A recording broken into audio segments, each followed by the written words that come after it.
I remember the Star, that was the newspaper we read the one time. I think it had like 2 pages because everything else was censored. We were overjoyed that apartheid was being overthrown. I'll never forget that election. We voted at a primary school, and literally the queue went around for blocks and blocks with people of all mixed races. Yep. Before that, it was only whites that were allowed to vote. That was also the first time I'd ever spent time in a queue with people of other races, but it was friendly. Wait. I have no idea what you do. I don't know if you've heard the personal reflective space before. No, absolutely not. How many of us even spend 5 minutes at the end of the day reflecting on how our day went? And a growth mindset is very much having the belief that you can actually learn and adapt. Carol Dweck originally came up with it, Stanford University professor, because learning, like all things, is a muscle.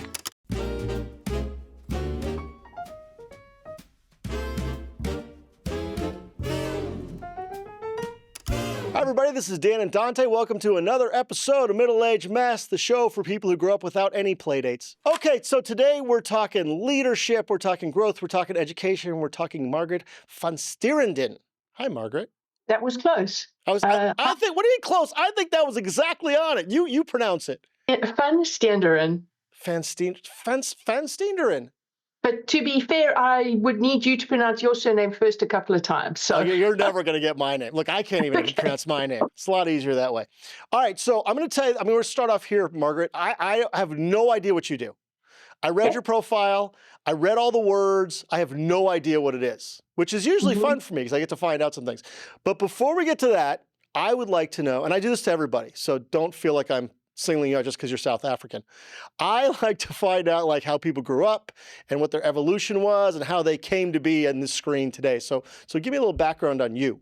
Okay. So born in 1970 in South Africa. Oh, you're a baby. You're an infant, Margaret, an infant. So I was raised in apartheid South Africa. Oh, we're going to talk They about that. only overthrew apartheid in 1994 when I was 24, which is when we had our first fair election. So can I stop you right there? Yes. So about a month ago, I had on a woman who is colored, right? Yes, born correct. of mixed race. In America, it's not a good word, but in South Africa, right? And just like you, by the way, just like you, I didn't really know what she did either. She would like help people in middle age, like change their careers, which was cool. But when she told me that she was born colored, born a crime in South Africa, we spent literally 25 minutes talking about apartheid South Africa and what it was like for her growing up. And how difficult it was. And it's really, South Africa is a fascinating story for people of our age, you growing up with, in apartheid, and then things changed so drastically when Mandela came along. What was the year that apartheid ended? 94. 94. Yeah. Okay. So you're 24 years old. So your whole life was living in apartheid. Pretty much. Wow. Yeah. So tell me about who you were back then, like, or what it was like growing up at that time. Well, I was extremely privileged. Okay. And I had no idea I was privileged. Okay. Now, were you privileged just from affluence? You guys had a lot of material things, or you were privileged just because you were white in South Africa? Partly because I was white in South Africa. So we had good schools reserved for us. We had jobs reserved for us. You could walk out with a matric and straight into a job as a white person then. But then I also had successful grandparents and parents. So sort of, I suppose, middle upper is what you would call it. Okay. So, I mean, I grew up with a house not needing anything and so on. Right. So, yeah. Now, growing up, did you guys recognized what the rest of the world thought of South Africa? Not a clue. Not a clue. At the time. Not a clue. Now, So at the time, I'm trying to think, censorship, that's the word. At the time, the South African government practiced extreme censorship. Okay. And they would not let any of this into our TV stations, into our newspapers. And at one stage, this was when I was a teenager, the newspapers would print blank spaces where the government had censored articles. Wow. Eventually, they said, you got to stop doing that. Oh, yeah. And I remember the Star, that was the newspaper we read the one time. I think it had like 2 pages because everything else was censored. To me, as a teenager, you're caught up in your own life. It didn't mean anything to me. Yeah. Did you know that the rest of the world did not live under apartheid rules? Really? No. You just thought that's the way the world was? I didn't even really know about apartheid as such. I was I literally lived in a bubble, as a lot of white people did then. We literally lived in a bubble. Right. The only Black people we came into contact with were people that worked for our households. Yeah. Yeah. And I mean, I didn't even know how many Black people lived in South Africa. I was literally clueless. What city were you in? So for my teenage years, I was in Benoni, which is on the East Rand. Okay. It's a small city. It's on the East Rand. Yeah. Okay. Got it. You know, it's interesting. I was in, excuse me, I was in Africa about 5-6 years ago. We started in South Africa, and then we did a safari up in Botswana and Zimbabwe. It's beautiful. I mean, just the most beautiful place on the planet. I mean, just spectacularly gorgeous. But I went there right after Trevor Noah's book came out. Right, Born a Crime, and in fact, I bought it when I was there, and I read Born a Crime while I was in Cape Town. And what I started to notice, and again, this is 5 years ago, is that when you went into any store or anything, all of the workers were Black, all of the managers are white, like 100%. We flew out like into the hinterlands of Botswana, you know, to the safari. We're in a tree somewhere, like a big tree house somewhere, and we get driven in there, and we walk up, and there's, you know, 8 Black people who came in to get our bags and all that, and there was the 3 white managers of the safari. And it's jarring. It's jarring as an American who's just not used to that level of separation to see it. And even though South Africa is now, you know, obviously apartheid has been gone for many, many years, it still suffers from it to some very large extent.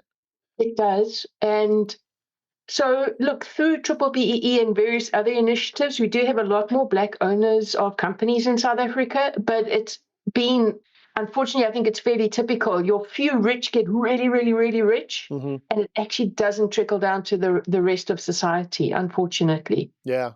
When did you first become aware of kind of what was going on? I mean, probably when the internet started happening, I would imagine. So, yeah, also, so when I was about 18, 19, and I started working, I started meeting for the first time other Black people.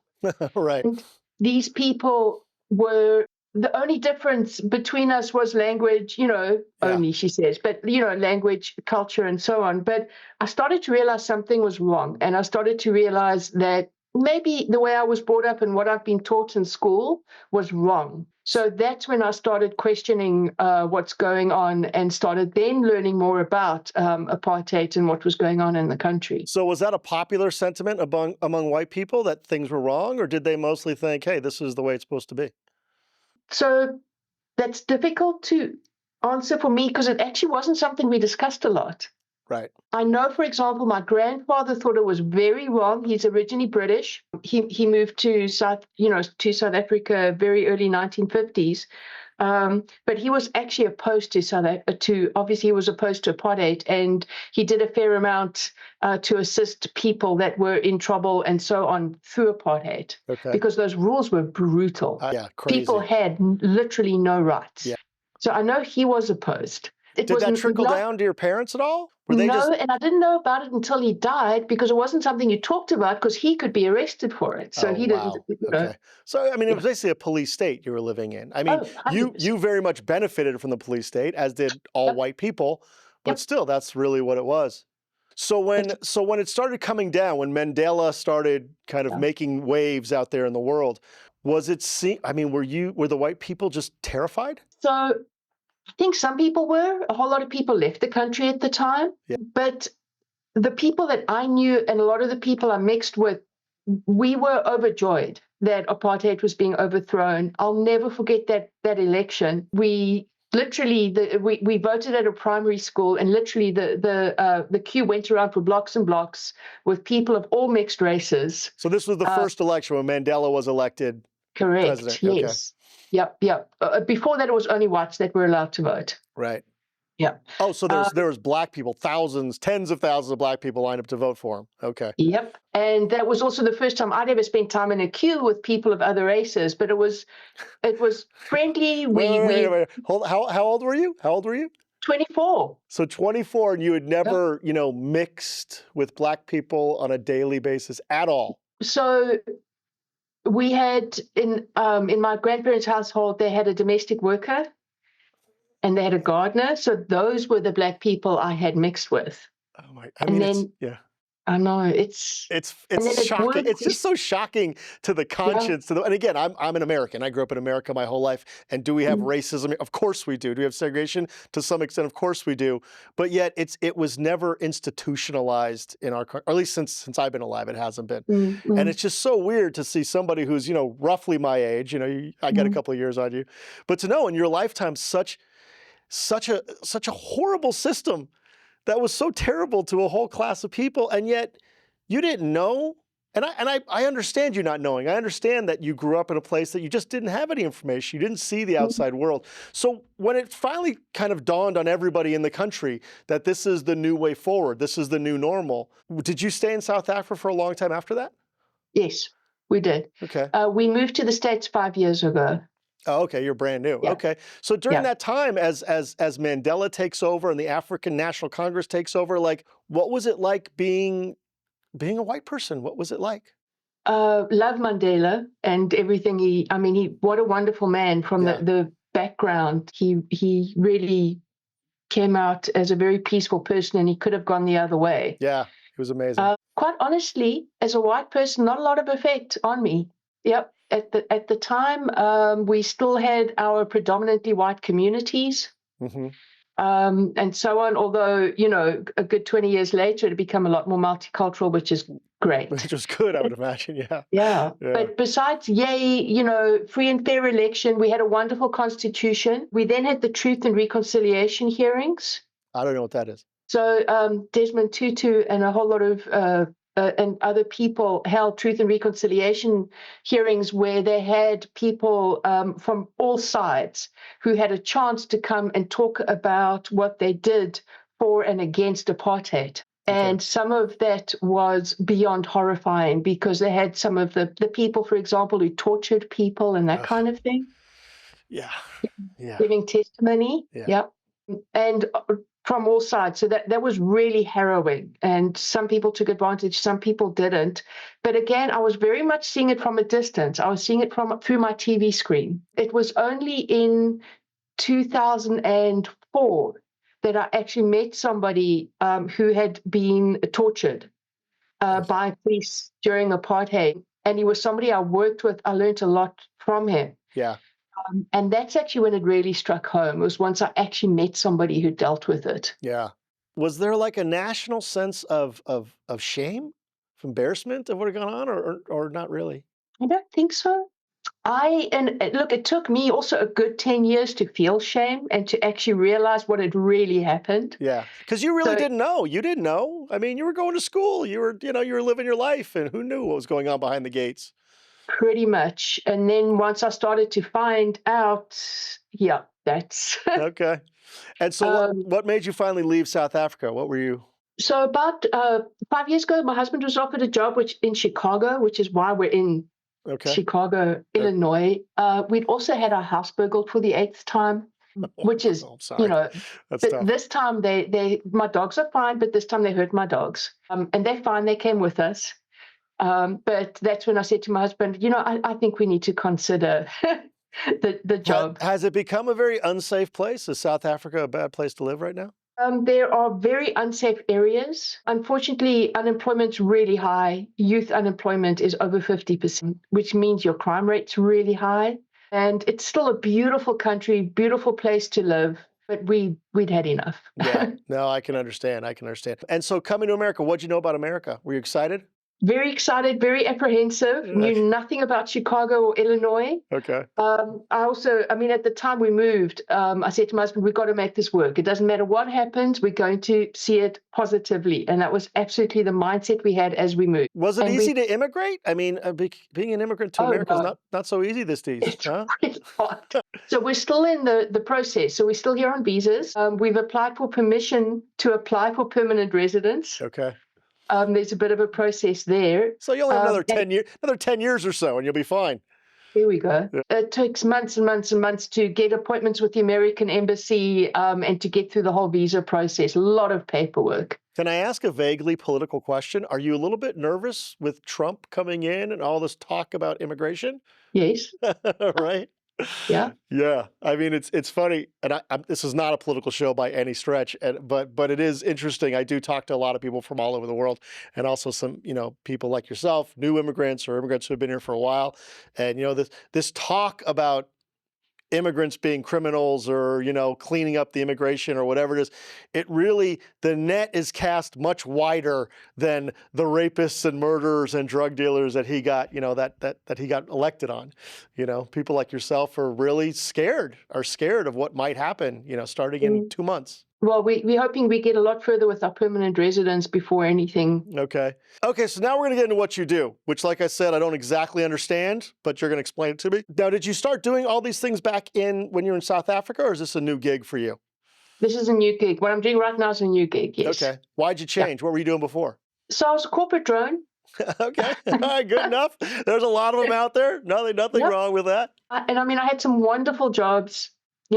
As we all do, I had some jobs that weren't my favorite, but I really wanted to start working more towards what I was more passionate about. Yeah. And that's coaching and developing people. Okay. And I got to tell you, the show's called Middle Age Mess, right? Mm-hmm. And my favorite stories, the people I love to talk to, are people like yourself, who had a life that maybe wasn't the ideal, while they were raising kids or while they're doing whatever they're doing. And then they kind of hit our age, middle age is, and they go, you know what? I got 30 years left. Like, I'm not going to fuck around anymore. I'm going to go do what I want to do. And I'm going to go start my own thing. And I love these stories. And tell me, what was the day you decided, that's it, I'm done with corporate dronedom, I'm moving on? Was there a catalyst, or was it just over a period of time you finally kind of moved on? It was over a period of time. So it was a lot of thinking, a lot of assessing, a lot of thinking through what I really wanted to do, what my vision looked like. Yeah. So there wasn't one particular incident that triggered it, no. So what was it that you were trying to do? What were you looking at in terms of what your next gig was going to be? Okay, so if I take a step back, when I was in South Africa, I worked as a coach, as a volunteer with MBA students, and I loved it. And I eventually did a management master's in business executive coaching. And while I was reflecting on what I wanted to do, I realized that every story or everything I was really proud of was work where I had developed or worked with other people to be developed in some way. And that's what I wanted to start to be able to do full-time or as much as possible. So I got to tell you, and I say that every time a coach comes on my show, I have a lot of them. There's a lot of coaches out there. I say the same thing to all of them. And I don't understand the concept of being a coach. I don't understand how people have the self-confidence to think that they can be a coach. I don't understand how people find others to pay them money for their time. Like, I feel like I'm like a fairly smart guy. I do not have the self-confidence. And by the way, I respect it. I respect the hell out of people who do it. It's just hard for me to understand how somebody can say, you know what? I'm smart enough, I'm talented enough, I'm knowledgeable that I'm going to go out and just by talking to people, I'm going to give them some type of value that they're going to pay me for, and then to actually get it done. How did you overcome all of those obstacles? Because I'm sure at some point those thoughts were ruminating in your head to go out and say, fuck it, I'm going to do it anyway and pay me. And then teach me how to do it when you're done. Sure. So I think confidence, for me, the confidence came from coaching. I started off doing it as a volunteer. Okay, so I wasn't paid for it originally, but it came from getting feedback from people. So coaching is very much, I don't know if you've heard the personal reflective space before. No, absolutely not. So it's very much around providing people with a personal reflective space in which they can discover their own coping mechanisms and how they've solved things in the past. And very often what you need if you're trying to solve something is a neutral third party who's not going to judge you in any way, right, who's going to give you the space that you need to actually sit and think. Okay. Because if you think about it day to day, for the most part, how many of us even spend 5 minutes at the end of the day reflecting on how our day went? Yeah, not many. Not many. So I think coaching almost forces you into that personal reflective space, because now you've paid somebody for an hour. Yeah, right. And so you may as well use it. And it now gives you the space to actually stop, think, look at yourself. And for me, a big part of coaching also is tapping into people's own resources. I don't have the answers. I haven't lived your life, but you actually have the answers. And so as you were kind of embarking on this career, And by the way, like a couple of weeks ago, I had on a guy who's a procrastination coach. Like he Yes, teaches. I watched that. Yes. Oh, did you? Oh, okay, cool. Yep. Yeah, and he teaches people how to not to procrastinate. And I was so fascinated by the concept that somebody could go out there and call themselves a procrastination coach. But you know, if you listen to the episode, he had a very clear, discrete way of why he did it and how he did it and what he does now. It is very interesting. So what was your pathway to coaching? What was it you decided you could help people with, and how'd you figure those things out? You know, it's I think like a lot of things also, I've gone through various iterations of it. Mm-hmm. So when I first kicked off the company, I was like, okay, leadership coach, this is where I'm going. This is what I want to do. And then I thought, but hang on, the time I've gotten the most joy out of life is when I've been working with people, for example, who want to do training or development or go into education. So, I mean, I went to university when I was 28 while I was working as an adult. And also, if I look back in the past, the most I've really loved talking people through setting their goals and actually starting down, for example, an education pathway. So that's what I decided I actually want to focus on, which is why I then came up with an Ignite Your Learning program. It's specifically aimed at adults who want to learn and how to learn as an adult. Okay, so let's talk about Ignite Your Learning, because that's what I did see on your profile. That's kind of like the basis of what you do. Is that protocol, correct? Yes. Cool. So tell me about it. Okay. So what I find very interesting very often with adults is they'll say to you, I can't learn, or, you know, I haven't been to school for 30 years and so on and so on. Right.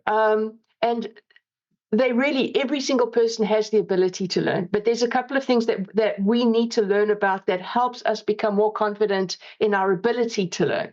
And one of them is the growth mindset. I don't know if you've come across that. It was research. I know nothing, Margaret. Assume I'm as dumb as anybody you've ever spoken to, because it's probably true, to be honest. But I doubt it.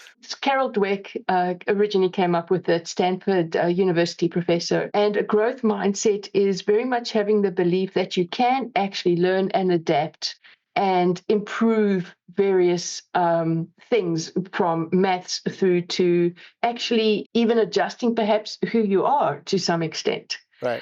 So growth mindset is very much that you do believe in growth, that you can change. So, for example, when I studied psychology in early 2000s at the time, everybody believed that your intelligence, for example, was set. You're born with it. It is what it is. You know, give or take a standard deviation, there's nothing you can do about it.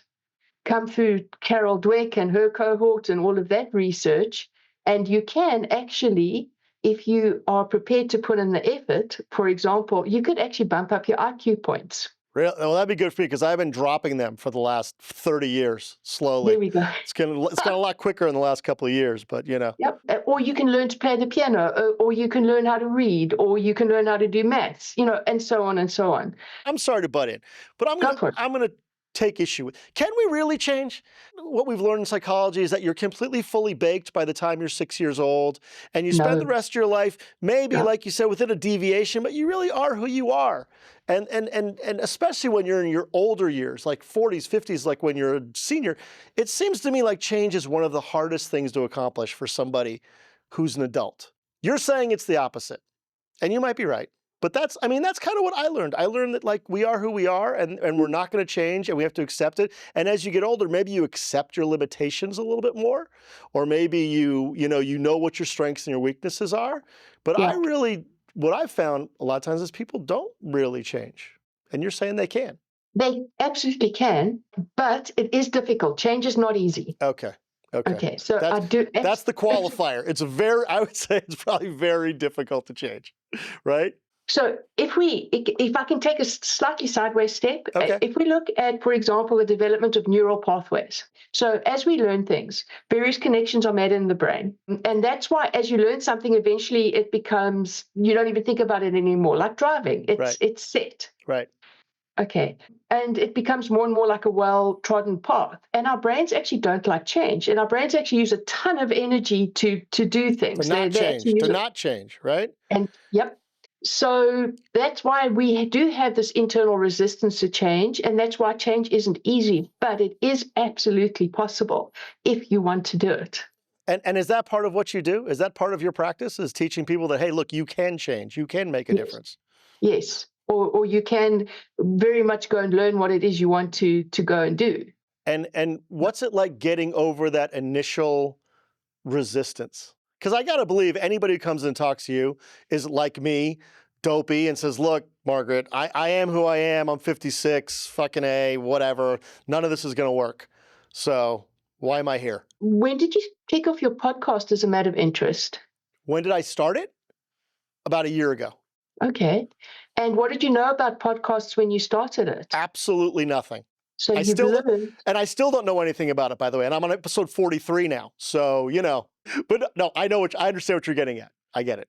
Okay. So you've learned a lot about podcasts over the last year. Right. So you absolutely have the ability to learn and to learn new skills. Got it. And so to apply breaking it down into an experience that we can all understand on a smaller scale, and then saying, look, let's extrapolate and talk about all the other things you can do. Yes, absolutely. Love it. And very often I have people saying, but I can't learn, I won't be able to study. And the first thing always is, when last did you do something new? Right. And people have inevitably done something new. And then for me also the question is, how did you learn? And the reason that is so important is that then helps us know how that person learns the best and how we're going to encourage them to build up on those skills to be able to learn. Got it. Because learning, like all things, is a muscle. Right. And so there's the Ignite Your Learning program that you have. And then you also teach leadership. How do those two work together? As a leader, it's really important to be learning all the time and to be a lifelong learner. They absolutely go together. And learning and leadership is also, for me, made up of multiple mindsets. So mindsets are purely ways that you see the world, or filters that you use to see the world. So when I first started, I did a ton of research, spoke to a lot of people, and that's why I came up with the name of my company, of Sustainable Leadership Growth Mindset. Those are the three mindsets that I really feel helps people become better leaders. Right. And how are you working with people? Do you work one-on-one? Do you have groups? What's your program? So for coaching one-on-one, for facilitation, groups. Oh, are those two different things? Yes. Okay, cool. And who's your demographic? Like, who's the sweet spot for people who can use you and get the most value out of what you do? For me, it's people in transition. It's people that, for example, want to go to university or want to change careers and therefore need to learn a whole lot of new things to change their career. And it's also companies that recognize that a really key way to help your employees be successful is to encourage them to be lifelong learners. Now, how do we teach people to be lifelong learners? So that's why I developed a 16-hour course.